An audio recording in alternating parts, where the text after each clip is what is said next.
Good evening. It's always a pleasure to have you join us on Newsline. It's amazing how time flies. Can you believe we're just 58 days away from the year 2025? And each year brings its unique touch. And as we approach the new year, we hold on to the hope that 2025 will usher in fresh opportunities and, of course, brighter moments.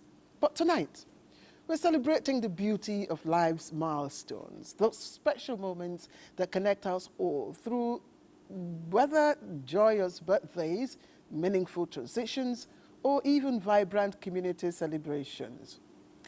Now, we also have uplifting tales that embody hope and renewal, showcasing how communities are thriving against the odds and, of course, embracing new beginnings. So, please sit back, relax over a cup of tea, or preferably coffee, as we dive straight into a night filled with inspiration and celebration right here on Newsline. But first, let's check in on Mina Daniels, who is on the news segment tonight. Hey, Mina, before you dive into the news, I have to ask, are you a fan of birthday celebrations, or do you prefer to keep your age a secret? Not at all, Claire. I can never trade my birthday for anything. And why keep a secret? I mean, how am I going to enjoy all the cakes and all the parties? Not at all. Thank you so much. Get on with the news then. Thank you. Good evening and welcome to the news.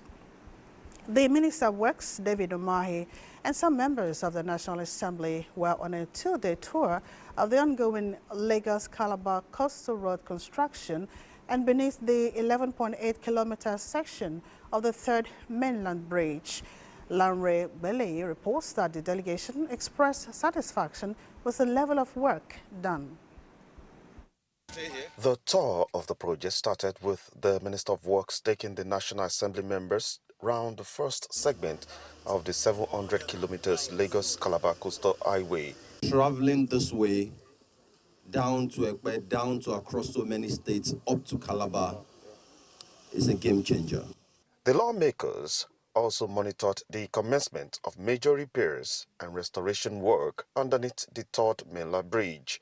The Minister of Works, David Umahi, revealed that human and marine impact over the years had caused corrosion of pier casings, thinning of bridge bearings, and many more necessitated. Chlorination is the ability of the pier cap to absorb the chloride water, and that is what is attacking the road inside. These bridges are critical infrastructure, and we must see it as such as Nigerians. Other projects inspected during the tour were the Eco Bridge, Kata Bridge, and Marina.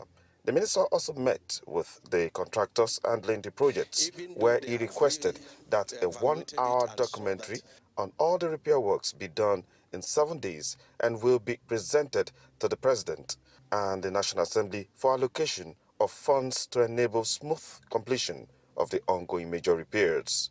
In Lagos, Lanre Bilayi, NTA News. The federal government continues to seek public understanding and support for its policies by avoiding politicizing critical government decisions aimed at providing strong base for the nation's economy. Minister of Information and National Orientation Mohammed Idris visited the Federal Radio Corporation of Nigeria, Kaduna, where he reiterated this call.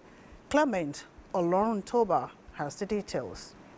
The minister, who was received at the premises of NTA FRCN by the management of both organizations, featured on FRCN Current Affairs program, Hanun Diyawa, and later NTA Kaduna Current Affairs program, to spell out President Bola Ahmed Tinubu's policies thrust to Hausa-speaking communities in the country. The minister noted that President Bola Ahmed Tinubu meant well for Nigerians with the introduction of some policies which are vital for development. We ask for resilience of Nigerians that they are known for already. We ask for support. We ask for the depoliticization of the policies of government so that Nigerians can benefit from them. The president means very well. So much is happening around the country in various sectors. And I know that President Bola Ahmed Tinubu is desirous of moving Nigeria forward on the path of sustainable prosperity. that he has assured Nigerians he's going to take them from the beginning. On the economic policies of government, the minister highlighted some positive results, which he said are obvious for citizens to see. Nigeria is a very resilient country, and we do believe that we're going to, at the end of the day, turn the corner and we'll be on our march to sustainable prosperity. The minister advised Nigerians not to be discouraged on what government will bring to the people for onward developments.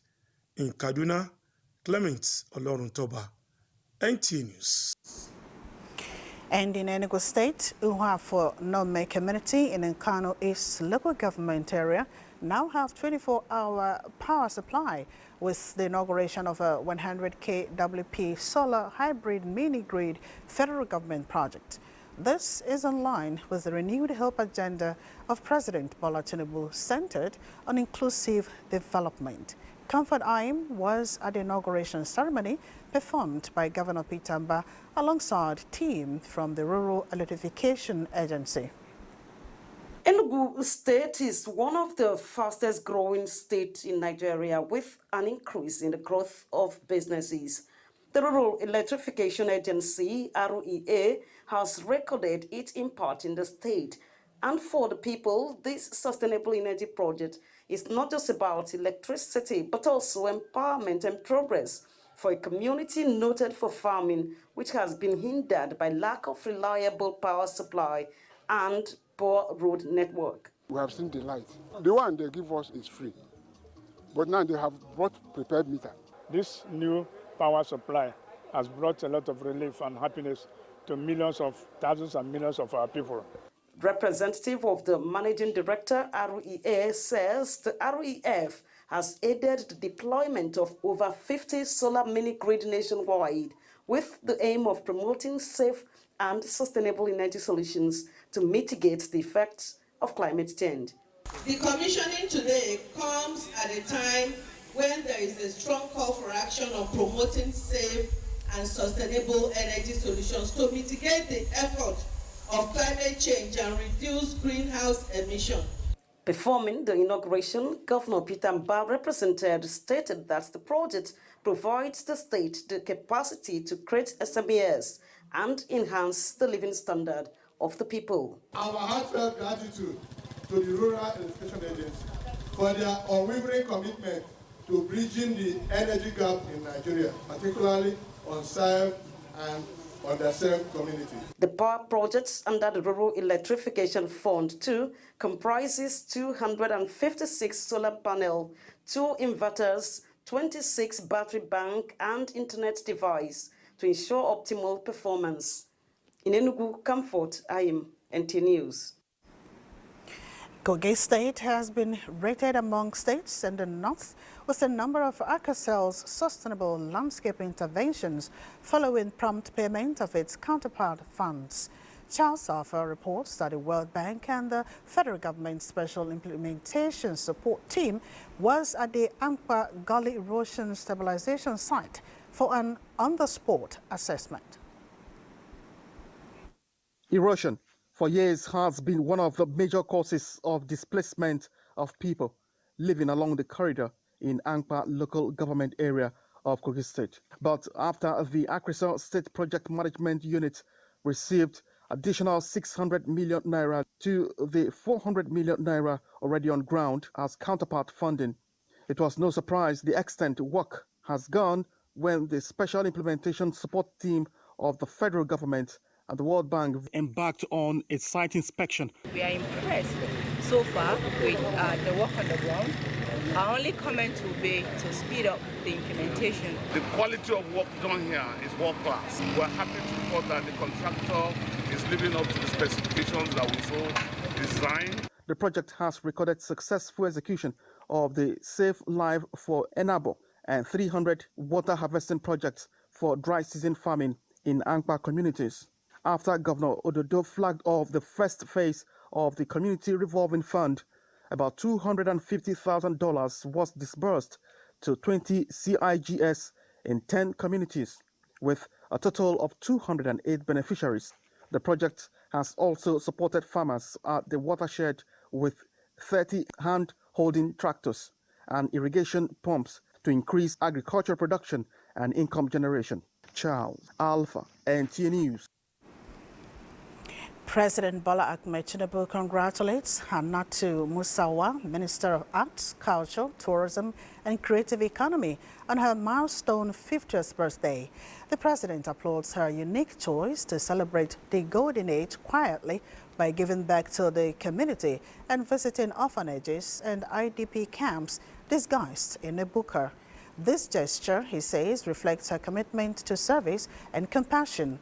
Joining her family, friends and colleagues, President Tinubu honors Musawa's remarkable career as a lawyer and human rights activist dedicated to advocating for fairness and social justice. He encourages her to leverage her charismatic, responsive leadership to strengthen the relationship between the government and the dynamic creative sector. And amidst growing concerns about dwindling reading habits among Nigerian youth, a call to action is resonating at the Authors Event and Book Fair Festival in Kaduna.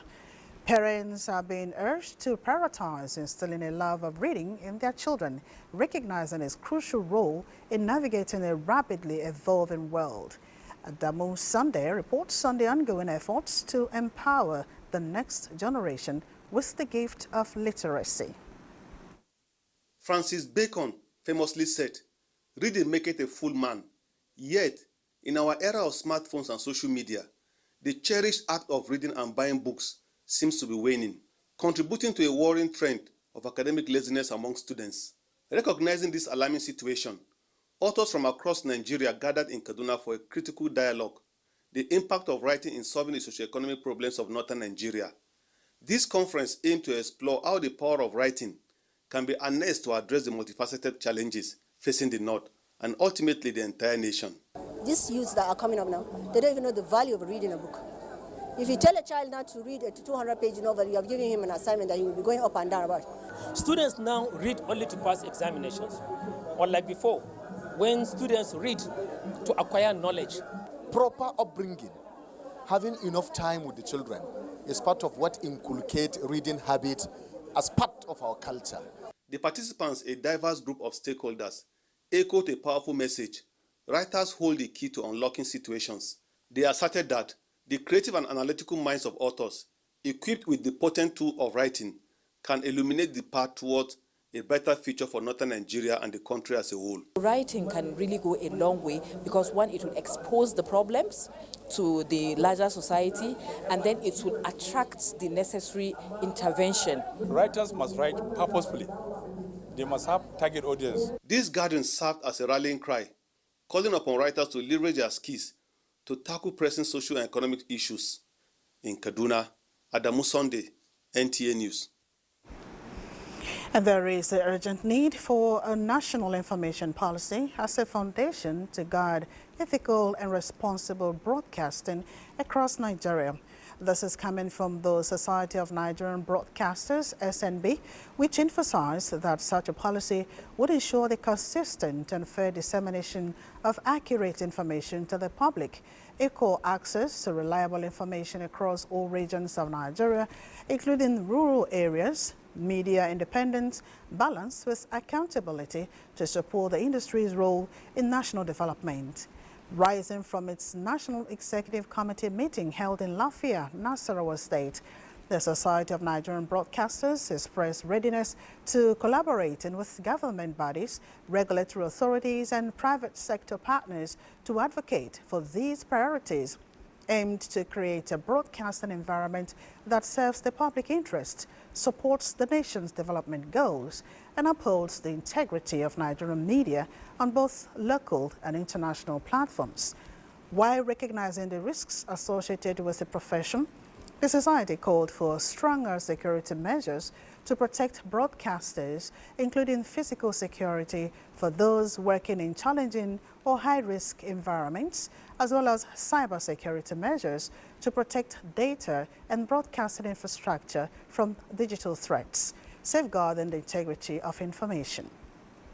The SNB reiterated its commitment to the welfare and continuous professional training programs to equip broadcasters with skills in emerging technologies, ethical journalism, and industry best practices. The body appealed to government at all levels to provide appropriate incentives to media houses to ameliorate the unbearable cost of energy that has forced some broadcasting stations to reduce hours of transmission. The Director General of the Nigerian Safety Investigation Bureau, Captain Alex Bade, and the Chairman of the House of Representatives Committee on Aviation and Aerospace Technology, Abiodun Akinlade, have visited the accident site of the Sikorsky SK-76 helicopter to oversee the progress of recovery and investigation operations. The helicopter, operated by East Wind Aviation, ditched off the coast of Bonifinima on October 24, 2024.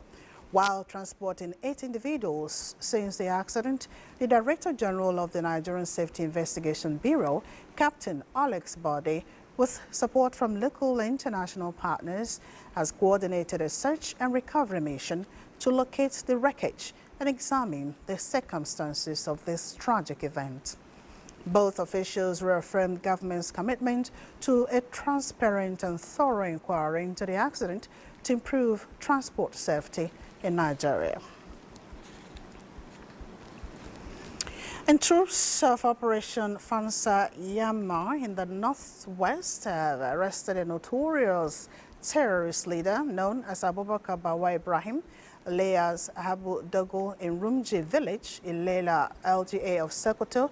The Director of Defense Media Operations, Major General Edward Buba, in a statement, reveals that Abu Dogo is a wanted terrorist on the watch list of security agencies both in Nigeria and the Niger Republic due to the transborder nature of his terrorist activities. Similarly, troops in the southeast arrested 7 IPOB ESN terrorist commanders and operatives.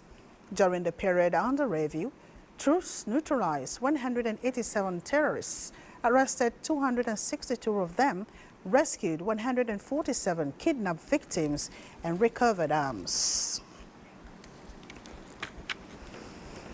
The bid by members of an international drug syndicate that operates between Brazil, Ethiopia, and Nigeria to smuggle into Lagos a total of 845 wraps of cocaine has been thwarted by operatives of the National Drug Law Enforcement Agency, NDLEA, at the Murtala Mohammed International Airport, Ikeja. Sawa Khalil Ibrahim has details of these and other NDLEA activities during the week. The drug consignment worth 4,492,000,000 naira were recovered from 2 toilets of an aircraft from Addis Ababa to Lagos on Tuesday, 29th October 2024. No fewer than 30 suspects have so far been grilled in connection with the seizure. In the same vein, attempt by some drug trafficking syndicate to export large amount of cocaine, cannabis and tramadol concealed in body cream containers and pieces of artwork to Australia, United Arab Emirates and United Kingdom through some courier companies in Lagos were also blocked by NDLEA on Monday, 28th October 2024. In the Federal Capital Territory, FCT, a suspect was arrested with 147,000 pills of tramadol concealed in black nylon bags containing plumbing materials. A notorious drug dealer who has been on the watch list of Katsina State Command of NDLEA was on Wednesday, 30th October, arrested with consignment of Arizona, a strain of cannabis. Other suspects were arrested with different types and quantity of illicit substances in Abuja. Salwa Khalil Ibrahim, NTA News. Zamfara State Government is re-strengthening collaboration with the relevant stakeholders to effectively address the humanitarian crisis resulting from the security challenges bedeviling the state. Jamilu Ibrahim has more.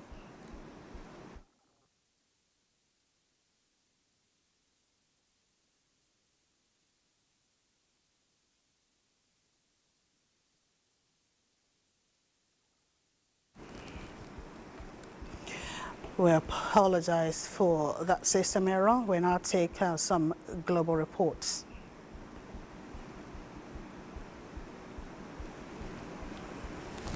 All right, since that one is taking some time too, Bade is here, so let's hit the sports ground. Many thanks, Mina. All right, let's begin with Commonwealth Handball. As the Secretary General of the Commonwealth Handball Association, Seydou Jibril, says the future looks bright for Nigeria in handball, especially in the Commonwealth, with the country taking the lead in many fronts, including in the area of innovations. Jibril, who is also a board member of the Handball Federation of Nigeria, says a redesigned format of 4x4 handball is in the works as the CHA tries to actualize their dream of having a handball exhibition at the next Commonwealth Games in Scotland, CAM 2026. Moving on, Remo Stars are back atop the Nigeria Premier Football League standings following a slim 1-0 win over Lobby Stars in Sunday's match day 10 encounter in Ikene. Remo Stars are level on points with Rivers United, who lost the top spot after losing at relegation-threatened Ikorodu City. Okanemi Warriors remain the only undefeated team in the league this season as they took their run to 10 games with a 2-1 win over Katsina United. Reigning champions Rangers International won 2-0 against Nasarawa United. Kano Pillars beat Plateau United 2-1. Bendel Assurance and Heartland won away from home with Bayelsa United and Eyimba International playing 1-1. Now to the Italian Serie A, where Ademola Lookman won't stop scoring as he netted twice and was evidently it was Lookman's show. Right, let's move to the English Premier League, where Manchester United have made their worst start to a Premier League season, and of course that was confirmed on Sunday as they were forced to a 1-0 draw by Chelsea at Old Trafford in the marquee fixture of the weekend with just 12 points won. This is United's worst return after 10 games of a league campaign since the 1986-1987 season, while their total of 9 goals is the fewest at this stage of a league campaign since 1973 to 1974 season. In the other match played Sunday, Dominic Solanke scored twice as Tottenham rolled back from a goal down to thrash top 4 rivals Aston Villa 4-1 at the Tottenham Hotspur Stadium. And of course, with that, we're done with sports. Let's now return to Mina and of course Claire. Captain Claire is waiting by one side. Were you impressed with Ademola Lookman's show? Actually, Bade, Ademola has scored again. They should actually go ahead and give him the African Footballer of the Year, don't you think? I really think so. It keeps showing that, he's the one that deserves it. And of course, Claire, he came 14th when it comes to the Ballon d'Or last Monday.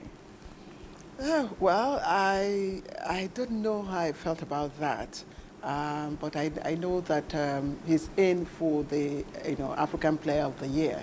But I'd like to talk about the preparation of the Super Eagles, with the Beninois counterpart. What really is at stake, do you know? Now, Claire, we just need a point to advance to the 2025 Africa Cup of Nations.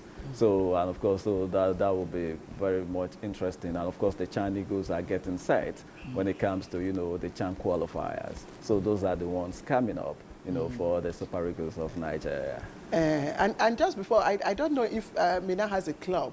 I'm sure you know my club. And my club, Arsenal, is on number 6. 6 on the table. Liverpool is leading. That's on the Premier League table. I do hope she's not supporting Manchester United. Mina, I won't answer that. Thank you so much, Bade. And of course, that wraps up the news segment, but I'm sure Captain Claire is ready because he has a lot of cards to let out of the bag tonight, but that will be after the break.